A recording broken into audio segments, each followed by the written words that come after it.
Hey, this is Jason Kleberg from the Force 5 podcast, a show that forces a guest to come up with a movie-themed top 5 list topic, and then we reveal our picks on air. Top 5 heist films, top 5 tearjerkers, top 5 movie dogs. Every show you'll be asking yourself, what would be on my list? Guests include directors, screenwriters, actors, podcasters, musicians, authors, and even a professional wrestler. Subscribe to the Force 5 podcast, and you won't just be a listener, you'll be a list nerd. The Force 5 podcast, available wherever you're listening now. If you're looking for more horror outside of the mainstream, look no further than Unsung Horrors, a podcast about underseen horror movies. I'm Lance. And I'm Erica. Every other week, we'll cover a horror movie with fewer than 1,000 views on Letterboxd. We'll even give you double feature recommendations to pair with the movies we discuss. From gothic to shot on video, from slashers to comedies, from giallo to J-horror, we'll cover all the subgenres. So join us as we unearth these hidden gems of horror. Follow us on Instagram, Twitter, and Facebook, all at Unsung Horrors, available wherever you listen to podcasts. And part of the Someone's Favorite Productions podcast network.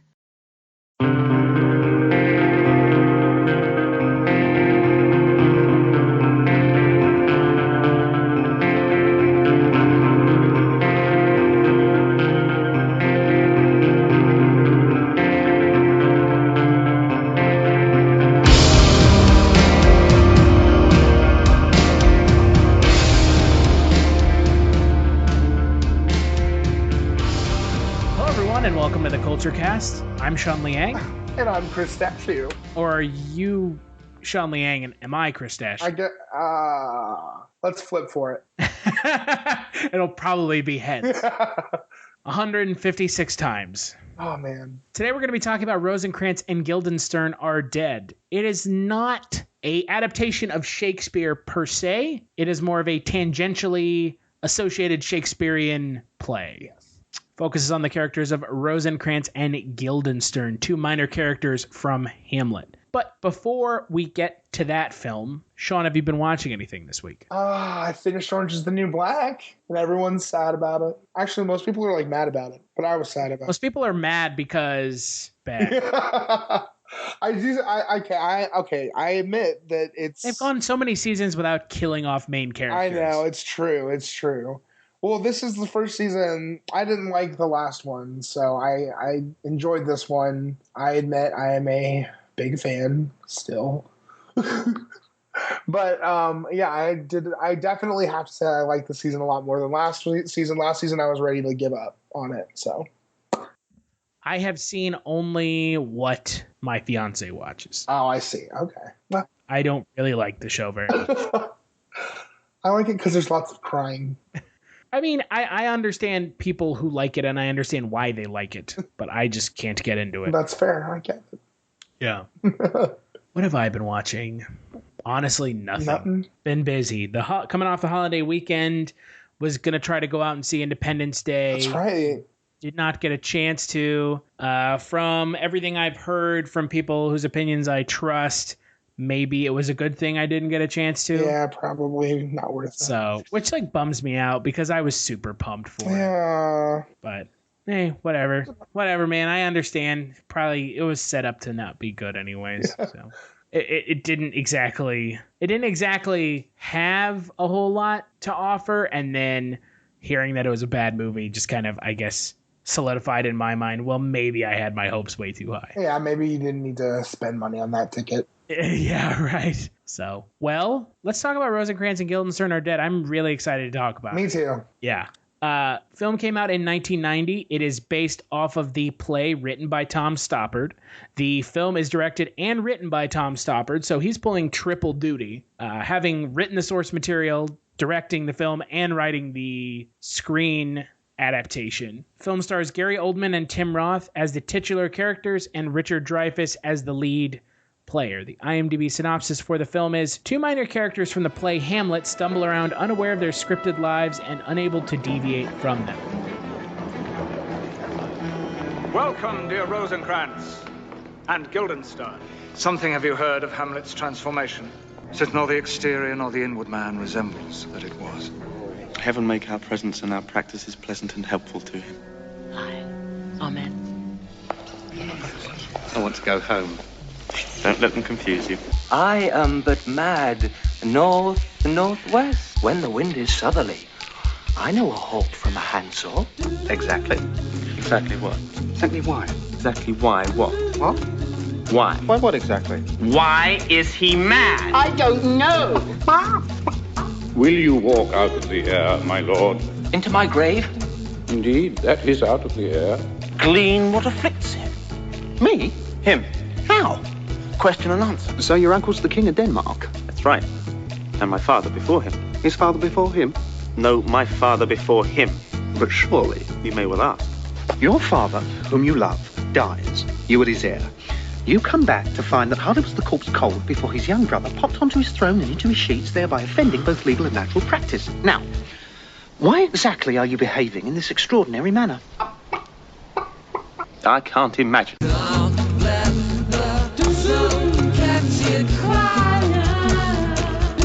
An audience! Tragedians, at your command. We can do you rapiers, or rape, or both.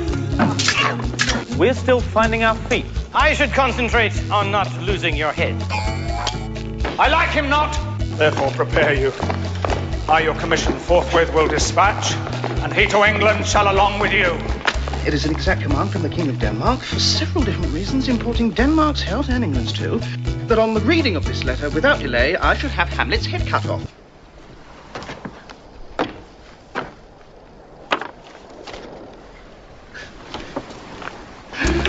I could jump over the side. That'd put a spoke in their wheel. Unless they're counting on it. I shall remain on board. That'll put a spoke in their wheel. My name is Guildenstern, and this is Rosencrantz. I'm sorry. His name is Guildenstern, and I'm Rosencrantz. We aim for the point where everyone who is marked for death dies. Who decides? It is written. Audiences know what to expect, and that is all they are prepared to believe in. What are they? They're dead. Wasn't that the end? You call that an ending? With practically everyone still on his feet? My goodness, no. Sean, what was your exposure to Rosencrantz and Guildenstern before the film, and what's your quick take on it? Well, Hamlet's by far like one of my favorite Shakespeare play. And I spent a lot of time, obviously, like most everyone else in our country, so reading and studying Hamlet in high school. But I also read Rosencrantz and Guildenstern Are Dead in high school. So it's an interesting thing because reading it, obviously, and seeing it is very different. And because when I read it, I was completely confused. And like, especially in high school, like I definitely did not retain a lot of what was in it. But seeing it, and I'm so glad that it was written and directed by Tom Stoppard, because there is so much packed into every single word of this story that it's so much fun to watch. And it's also it reaches the art that he has with the language is so much so that like there's so much going on. It's like, it's creepy. It's funny, but there's always a profoundness to it. And I loved that about this movie. It's so much that I'm definitely going to have to go back and rewatch it a few times to get, to feel like I really understood enough of it. But I really like this. It's a lot of fun. It's just like what it should be. I like it a lot. I remember in high school reading this after we had done our in-depth, and I say that in quotations because about as in-depth as an AP English course can be in high school. Ooh, you're an AP. Yeah. I was only in honors. We did Hamlet, and then we did Rosencrantz and Guildenstern Are Dead. And we read the entire play, Rosencrantz and Guildenstern Are Dead, in class, with people assigned parts, and I had the Rosencrantz part. So it always sticks out in my mind doing the heads. That's amazing. Heads. That just sticks out in my mind because I remember having to say that over and over again. And how interesting how it is that you say it over and over. Right. It's so cool. Oh man, I love theater. So I really love this play. And the screen adaptation obviously has Tom Stoppard behind it as the director. So that I think it helps to keep true to the source material. I don't know if someone who wasn't familiar with the source material would have done as good a job. Yeah, this is this really puts any director to the test, because the way the story is, it's so woven tightly within the story that already exists and is already well known. And then it goes off on its own like excursions that are like so detailed and so just tightly woven in. And I think and having him directing it really helps keep all that together. And mind you, this is Tom Stoppard's only directing credit ever. That's impressive. Actually, I didn't know that. Right. So he never directed anything before or after this. There are some pacing issues with the film. I'll give it that. It's not a perfect film. No way. No. By any means. But for a first-time director directing his own material, it is a really well done film. It does. And I think it challenges an otherwise unlikely audience to sort of ask bigger questions. I mean, this is a really fun movie. But like when you really stop and listen, like there's some really big questions they're asking about existentialism that are really just that are really fun to like explore and to think about. Yeah, and obviously, that's kind of the big theme of the play is Rosencrantz and Guildenstern are fated to die, and they kind of know that, and they can't stop it. Yeah, it's just this creepy force.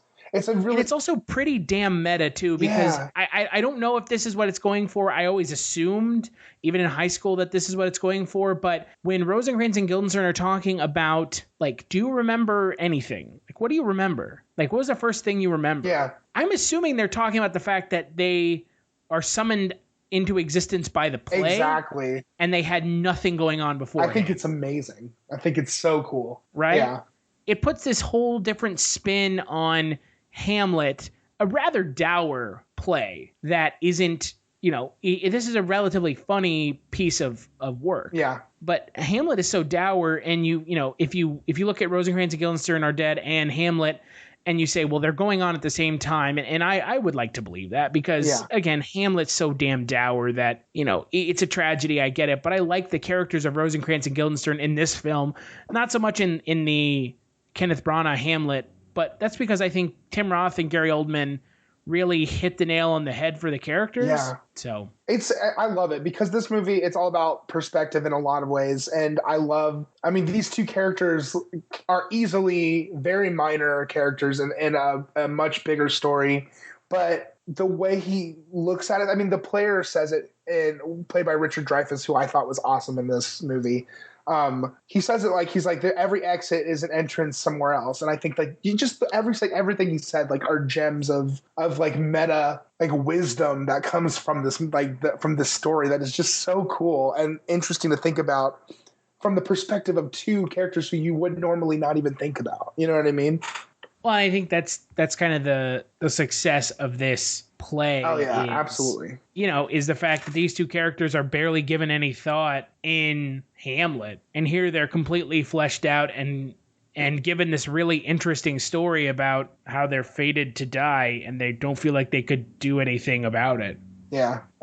And I think that like you said, that brings up an interesting conversation about existentialism and kind of one's place in the world and how fate works, if you believe in fate and destiny.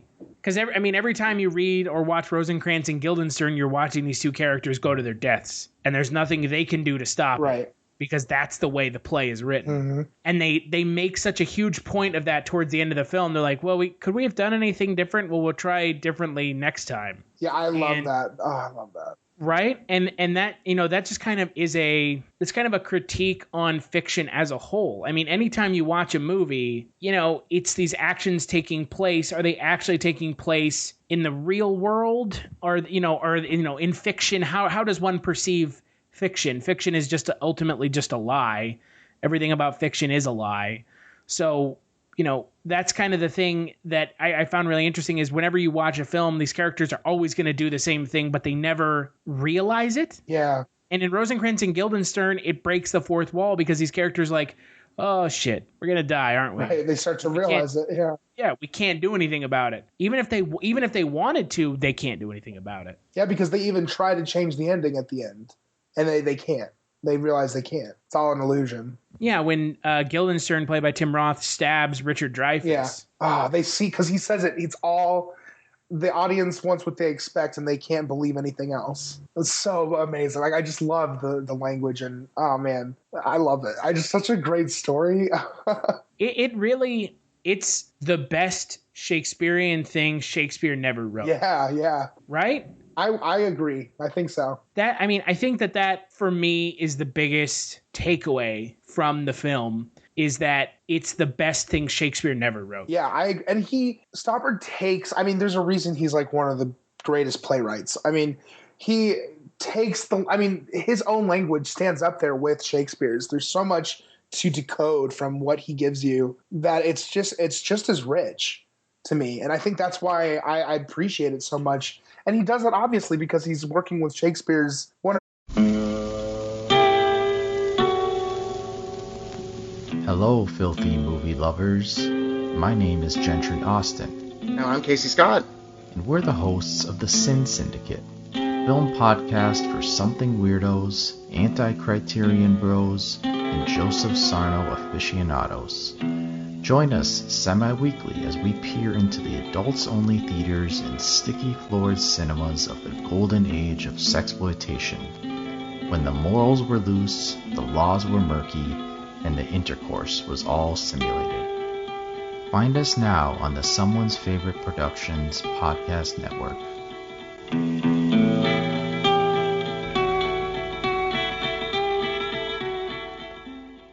His greatest works, everyone knows Hamlet, right? So I think that's just so cool as a playwright, as a writer, director. It's just really cool. Well, and it would be one thing if he just took the characters and didn't do anything interesting with them, but he really does do something interesting with giving these characters an existential crisis to deal with.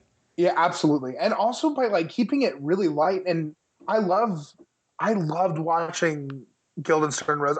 Tim Roth and Gary Oldman were great. They were just so much fun to watch too. And they play off of one another really well. Yeah. They're just so fun. They're great guys. Oh man. And whenever most people think, of our generation, they think of Gary Oldman. They think of, Jim Gordon from Batman. And that's when I think of Gary Oldman, I think of Rosencrantz, or even worse, Dracula from Bram Stoker's Dracula, which that's a completely other nightmare of a film. I forgot about that. I never saw that. That's with that insane hairdo. Yeah, oh my gosh. Yeah, that was so expertly parodied on The Simpsons. Yes. But I always think of his performance in this film because Tim Roth and Gary Oldman do such a great job of playing off one another in the film. Yeah, and they're such great. They're just such stock characters, but they're so alive, and but we know who they are, Well, and it's always nice to see these characters that do practically nothing in the normal play. They're essentially there to be the fodder for Hamlet. Right. For Hamlet to switch the letters so that they die in his place. Right. And to make them these sympathetic figures in this film is a really, kudos to Tom Stoppard for doing it. Yeah, it's really cool. I also like that this film it revolves around the plot of Hamlet, but it doesn't beat you over the head with what's going on in Hamlet versus in Rosencrantz and Guildenstern. Right. It literally, it just gives you plot points, and then the rest is Rosencrantz and Guildenstern, and I think that's really fun. I think it's fun to see when you see overlapping stories like that. It also cracks me up that in this film there are 2 future Game of Thrones alumni in the film. Are there really? I didn't notice because I'm not I'm very new to Game of Thrones. So Ian Glenn plays Ser Jorah Mormont in Game of Thrones, who is Daenerys Targaryen's secondhand man. Yeah. Oh my god. Yeah. So he plays Hamlet, and then you have Donald Sumter, who would go on to play Maester Luwin in the first 2 seasons of Game of Thrones. First season and some change of Game of Thrones. That's so funny. Yep. Well, it cracked me up because every time I saw Ian Glenn as Hamlet on screen, I was half expecting him to just look at the screen and be like, Khaleesi. This film almost came out 30 years ago. So, Ian Glenn compared to now, I mean, he was in his mid-20s when this film came out versus now when he's in his, mid-50s. I love it. I thought he was a great Hamlet. I thought it was such an interesting perspective to see Hamlet like that. I don't know. Because I love Hamlet. It's a much more dynamic Hamlet. Yeah. Than the one so far in Kenneth Branagh's Hamlet. Yeah. But that Hamlet, I mean, that's played pretty close to the traditional interpretation. Right. It's not Kenneth Branagh's Hamlet. They're not trying to do anything different. They're just trying to stick as close to the source material as possible. Yeah, but I think one thing that I've never really seen before, I've only studied, is this.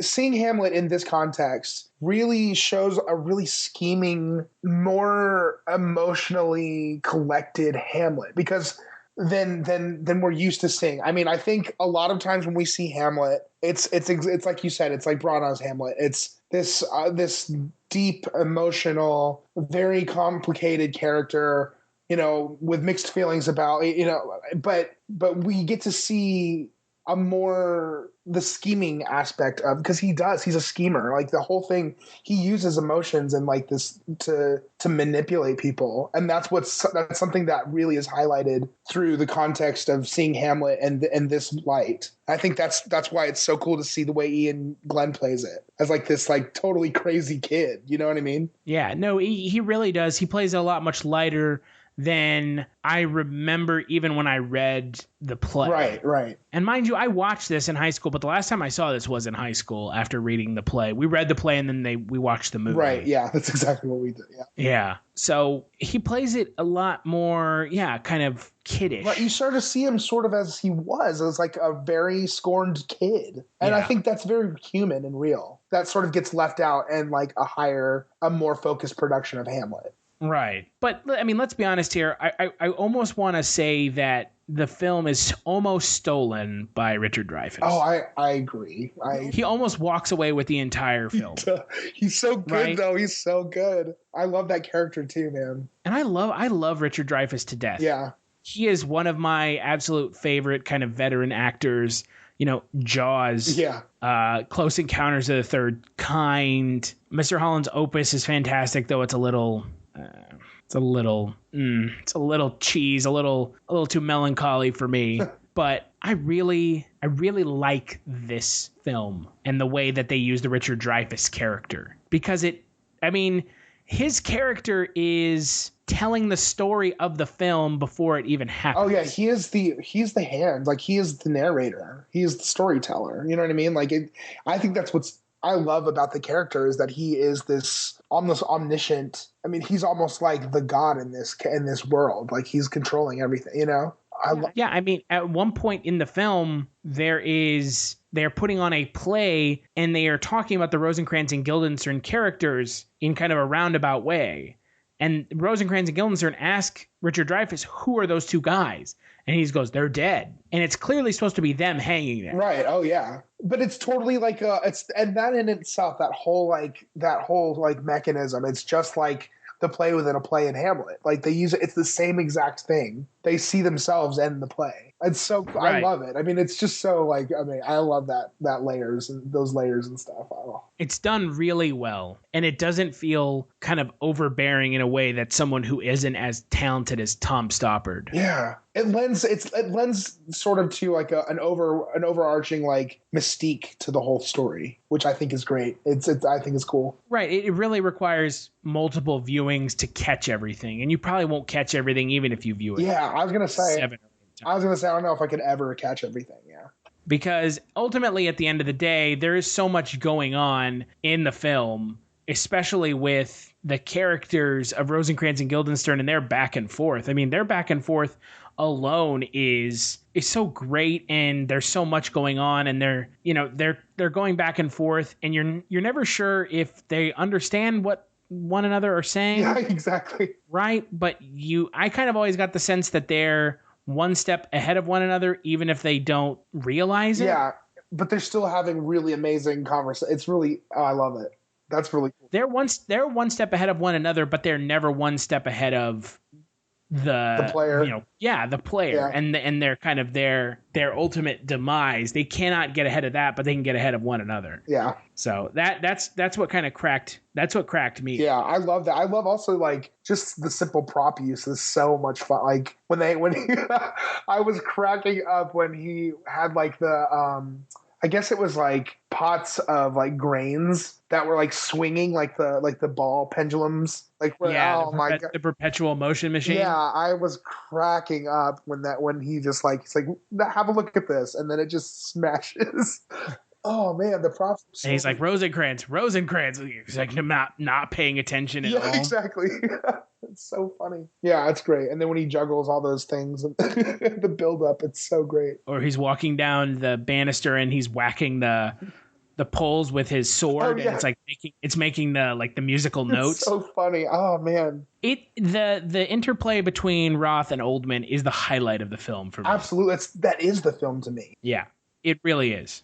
And unlike Coriolanus, this film, the ending is abrupt, but the ending, as far as I'm concerned, makes sense. Yeah, because exactly, it's coming, and I love, like you said, the commentary right before it happens. It's so beautiful. But we'll try again. We'll try something different. Yeah, but obviously they'll never. Right. That's the tragedy. It's just. Yeah.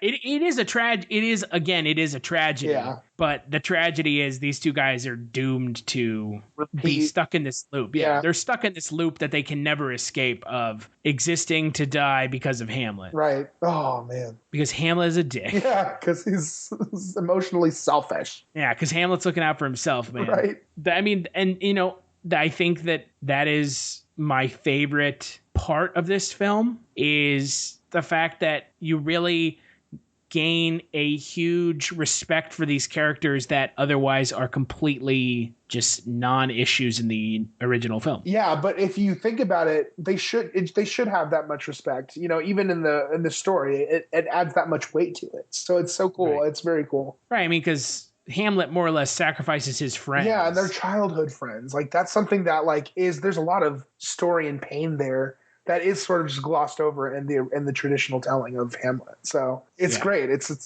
a lot to unpack, and I think he unpacked it pretty well. Yeah, it's a really great film, and it's got so much going on that it really does necessitate future rewatchings. Yeah, and it's going to be worth it too. I can't wait. It's really fun. Sean, skip it or watch it, best performance. This is definite watch it. And this is one where when I looked it up, I saw that there's like a 20th anniversary edition. I'm totally going to buy it because it's such a great, especially if you're a fan of Shakespeare and of Hamlet, you have to watch this. And especially because it's written and directed by the original mind of the story. So I think you got to check this out. And the performances are amazing. It's hard to choose. I couldn't pick between Oldman and Roth because I think together they just embody. I'll never think of Rosencrantz and Guildenstern differently from now on. I won't choose them. I'm going to say Richard Dreyfuss because I think he did end up stealing the show in a lot of ways. And he was I loved that character so much. And he revealed a lot to me that I didn't get when I read it in high school. So I just really loved Richard Dreyfuss in this movie. So I'm going to give it to him. Yeah. For me, it's obviously a watch. It's the best thing Shakespeare never wrote. Yeah. That's Shakespearean. So it's really well done. It's really funny and still kind of a tragedy and sad, but it's really well done. And that's what I like about it, is that it's really well done. Even though it's not Shakespeare, it still feels so much like Shakespeare that I have no problem kind of giving this you should watch it if you like Hamlet, because it's such a good companion piece to the film. Absolutely. And the play, obviously. Best performance, I have to agree. I'm going to have to go with Richard Dreyfuss. I don't think I could give it to Roth or Oldman. And, because I think they both do such a good job, I don't think I could give it to one or the other. Yeah. So I'm going to have to go with Richard Dreyfuss because he really is. He's fantastic. He is so good. Yeah, he's so damn good. And they ask a lot of him in the film. Yeah. And he's so, man, like I said, he taught me a lot in that. He's really great. Yeah. What do you think the film has on Rotten Tomatoes? Oh man, I bet it's I'm going to say like 95. I'm going to be bold. 64%. Oh, no. No critics' consensus, but it's a 64%. The audience score is 88%. Okay. Interesting. I would have thought interesting. So, I mean, I'm okay with that. Yeah, I like this movie a lot. Sean, is there anything you want to plug before I talk about next week's Kulturecast? Nothing new. You can follow me, I guess. I don't know how that works yet. I'm on Pokemon Go is all I want to say. I just started playing that.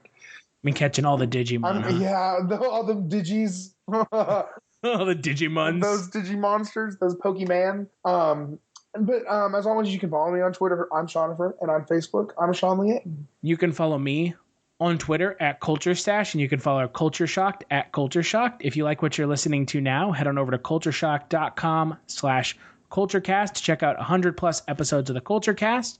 We are also on iTunes and all podcast apps. And if you like the Kulturecast, give us a favorable review. It helps other movie lovers find the Kulturecast.